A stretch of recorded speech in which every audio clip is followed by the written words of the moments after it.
Seseorang yang mencapai derajat iman yang sangat tinggi dikatakan syirik.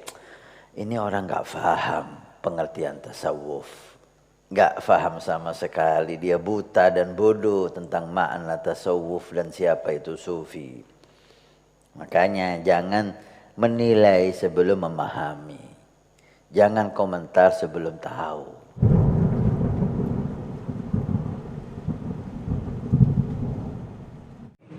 Ilmu tauhid, fikih dan tasawuf, apa hubungannya?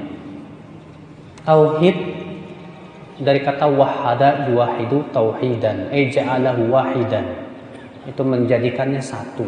Maksudnya apa? Ilmu tentang pengesaan Allah, bahwa Allah satu-satunya zat yang berhak disembah. Nah, kemudian menjadi sebuah ilmu tersendiri di zaman sekarang.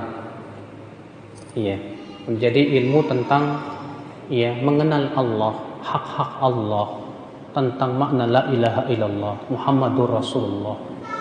Itu sebutan ilmu tauhid. Fikih, ketahuilah Pak, makna fikih di zaman dahulu dengan fikih di zaman sekarang mengalami penyempitan. Di zaman dahulu fikih itu lebih luas daripada makna zaman sekarang. Di zaman dahulu fikih itu masuk padanya akidah, ibadah, semuanya, din. Di zaman sekarang fikih itu lebih sempit maknanya kepada permasalahan-permasalahan yang sifatnya hukum-hukum Islam. Sehingga kan dibedakan antara akidah, fikih, muamalah, akhlak dan yang lainnya. Fikih itu kalau kita lihat kitab-kitab fikih, bahasanya apa Pak? Dari sholat, zakat, puasa, haji, jual beli, nikah, talak. Sehingga fikih itu di zaman sekarang tuh menjadi lebih sempit maknanya. Hanya sebatas berbicara tentang masalah hukum-hukum Islam. Sementara di zaman salafus saleh fikih itu luas. Sudah saya sebutkan tadi, Abu Hanifah menulis kitab tentang akidah diberi nama Al-Fiqhul Akbar, fikih besar. Ternyata Abu Hanifah menamai kitab akidahnya fikih. Nah ini Pak. Jadi kalau Bapak bertanya kepada saya tentang fikih, saya mau tanya sama Bapak. Bapak maunya pemahaman orang dulu atau pemahaman orang sekarang? Kalau orang sekarang yaitu pembicaraan masalah hukum-hukum Islam. Tasawuf. Di zaman sekarang makna tasawuf itu blur. Blurnya apa? Orang banyak mengidentikan tasawuf dengan zuhud. Zuhud dalam kehidupan dunia disebut tasawuf. Padahal dua nama yang berbeda. Zuhud itu lafaz syar'i. Lafaz syar'i jelas ada dalam Al-Quran dan hadis Nabi SAW.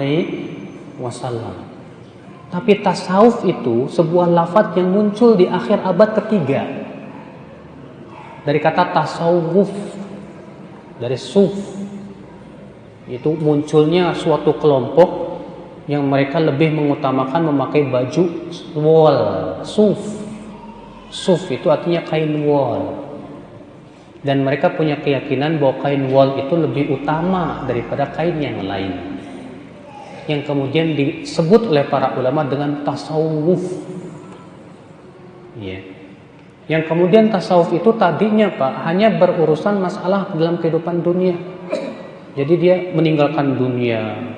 Pokoknya dia tidak mau dunia karena kecewa dengan raja-raja yang ada, melihat fenomena orang tertipu dengan dunia, yang kemudian berubah, terpengaruh oleh ilmu-ilmu filsafat, kemudian terpengaruh lagi dengan berbagai macam pemikiran-pemikiran, akhirnya menjadi pemikiran tersendiri.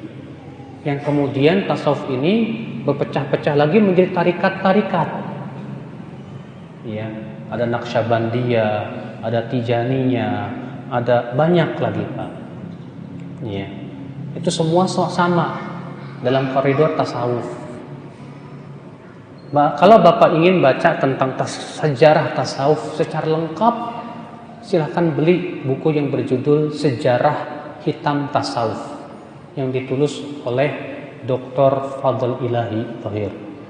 Beliau merujuk langsung dari kitab-kitab tasawufnya langsung, Pak. Nah, Bapak baca buku itu, beliau akan buka kepada Bapak dan cakrawala Bapak, pemahaman Bapak, bagaimana tasawuf. Kalau saya bicara di sini tuh panjang, Pak, susah. Ya, Allah.